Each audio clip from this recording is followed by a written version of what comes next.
Every end of the year, the one thing we at AutoBuzz look forward to, other than Christmas, is our little party with the team and some really special cars. It was unfortunate that ABC 2020 did not take place due to the pandemic, so this year we are back with a vengeance.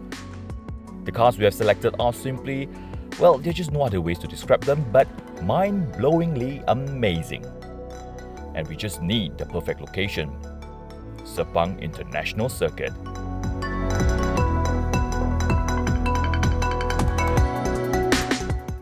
ABC 2021 lineup includes a 1000 horsepower supercar, the Bavarian Sports Sedan, Agent 007's family car, an all-wheel drive pocket rocket, an all-rounder executive sedan, and of course, the electric precision weapon from Stuttgart.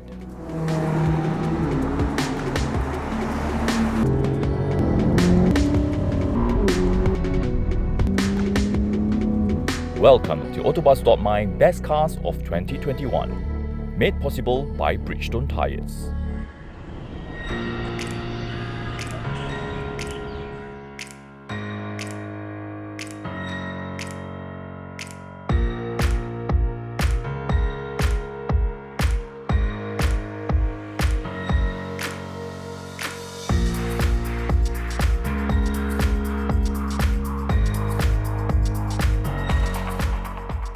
Now, for some reason, I get really excited every time I get to test drive a Porsche.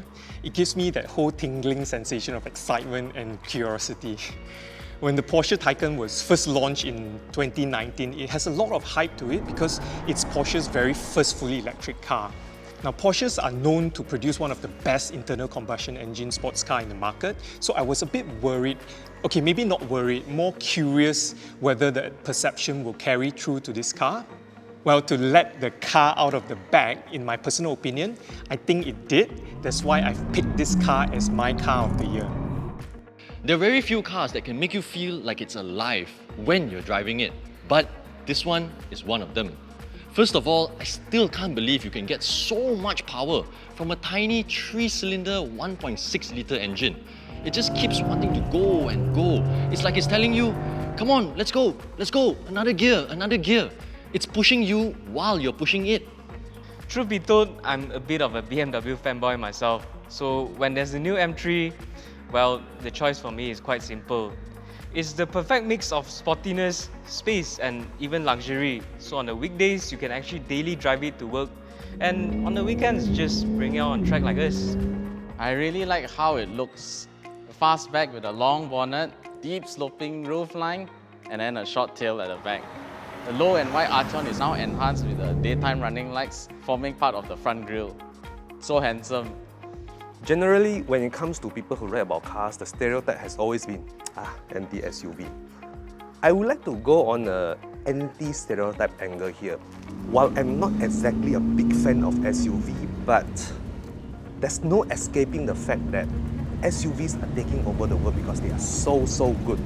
The Aston Martin DBX here, I would like to think of it as a James Bond with a German flavor. Because the moment you get inside the car, the electrical architecture, the interface is all from Mercedes-Benz. But it comes with a style and luxury that only Aston Martin can manage. Because look at this.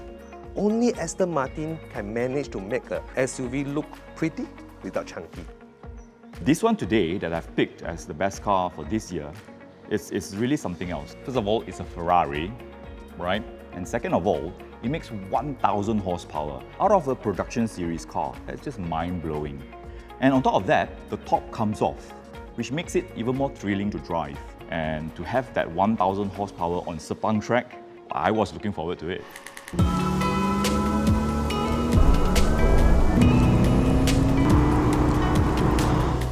When you're going full throttle all the way to the red line, in first, second, third, and fourth gear, at the end of it, the smile that you get, it's like when you first started speeding and you discovered that you enjoyed it. This car is special not only because it's the last of its kind, with 3 pedals, gears that you have to change yourself, but because it's also a thoroughbred. It was born and raised to do specific things. And in the case of the GR Yaris, it was born to be a rally car for the road. And because of that, you get so much performance. And the best part about it is the way it goes through corners. Because it's so small, it's so nimble, and with all-wheel drive, you get so much grip and confidence. And I dare say, there's nothing quite like it. There may be faster cars, but they're probably not as fun. Now, this car might not have a turbo engine like the name suggests, but it can take on any car on the road, I promise you that. That's the testament to the future of EVs. Now, compared to all the other cars we have here today, I have to mention the crazy amount of power this car generates. This top-of-the-range Taycan Turbo S outputs a massive 750 horsepower and 1,050 Newton meters of torque, 0 to 100 in 2.6 seconds. Now, all of this despite weighing almost twice the weight of a normal Porsche. Remember, this is not a hypercar, it's a sports saloon. I know you're really asking me because of the grille over there, and yeah, it's huge. And is it good?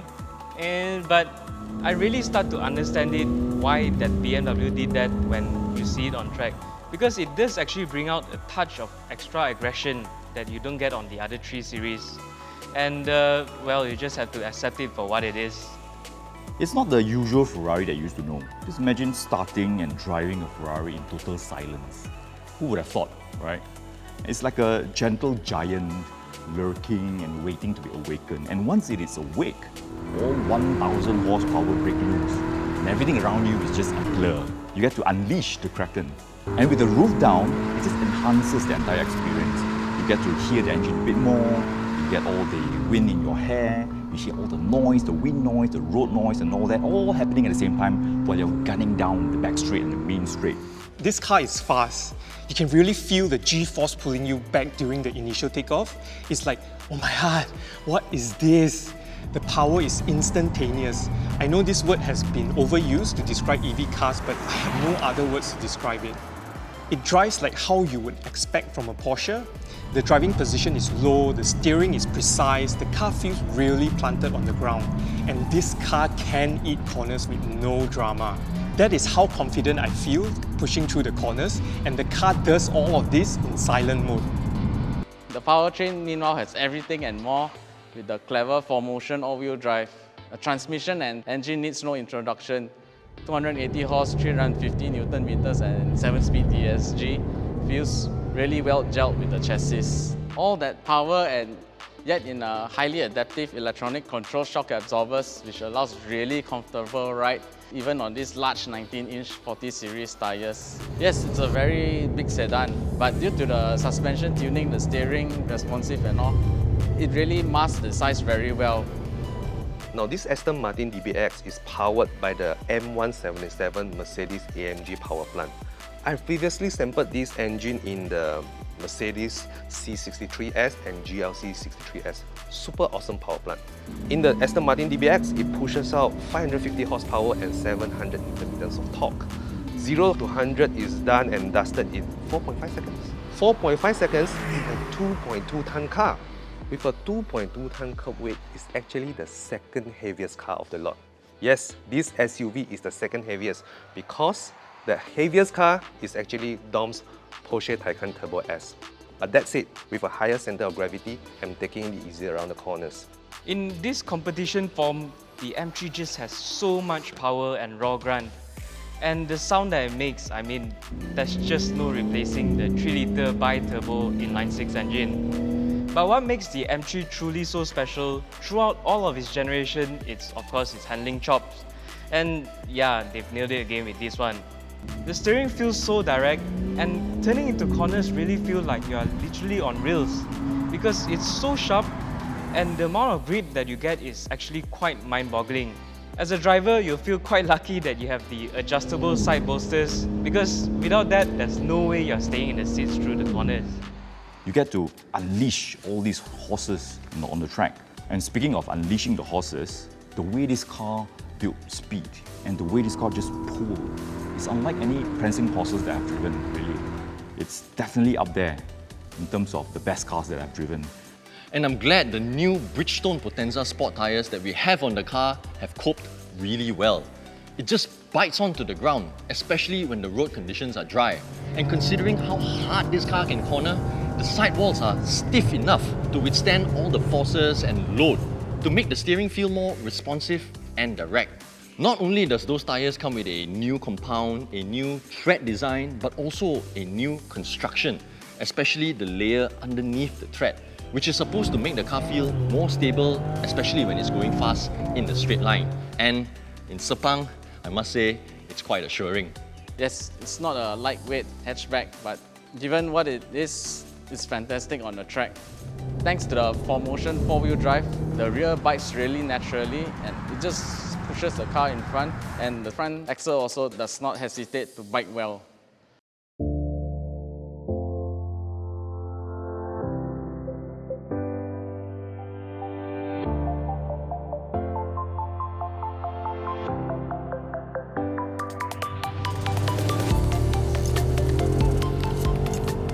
If you ask me, I'd take the GR Yaris over all the cars that we brought here today. It's at the top of its own game. There are no alternatives and probably no replacements for it as well. It's not just a reminder of a different time, but this car is Toyota saying we might be busy with the fuel cells and the electric cars, but if we wanted to make a fun car, we still can. Actually, there is nothing wrong about having an SUV in this mix. Because if you think of it, every self-respecting supercar maker in the world has an SUV in their stable. And if you think of it further, AutoBuzz's very own Ferrari fan, Mr. Gisima, might very well be driving a Ferrari SUV this time of the year in 2023. The Volkswagen Arteon is really the deal of 2021 for me. It's packed with so much features, performance like the adaptive suspension, 4Motion, Golf R engine, as well as a high-tech interior.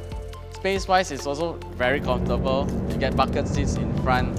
It's really car of the year for me, thanks to the features and the space.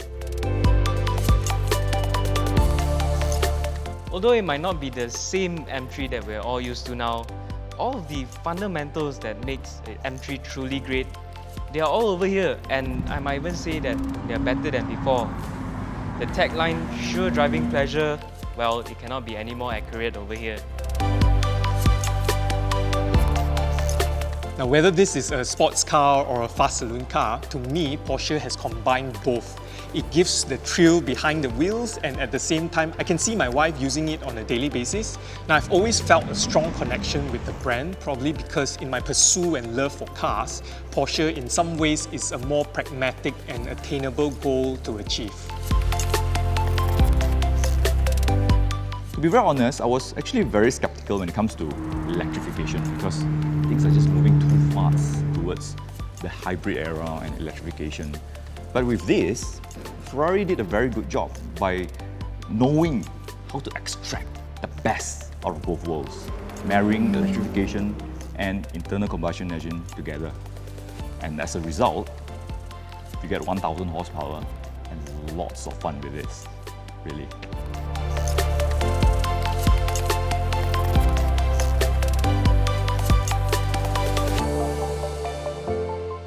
It's been an absolute honor to be able to sample the best of 2021, which happens to be a mixture of internal combustion engines, pure electrification, and the best of both worlds, a hybrid supercar. All in a day, and best of all, on the track. A big shout out to Sepang International Circuit for the perfect location to unleash these cars, which is the best place and also the safest to do so. We would like to thank Bridgestone Tyres for sponsoring the video, making ABC 2021 possible for you viewers out there. This is hands down the best and most exhilarating ABC shoot we have ever had so far. We now look forward to 2022 and I think it's gonna be electrifying.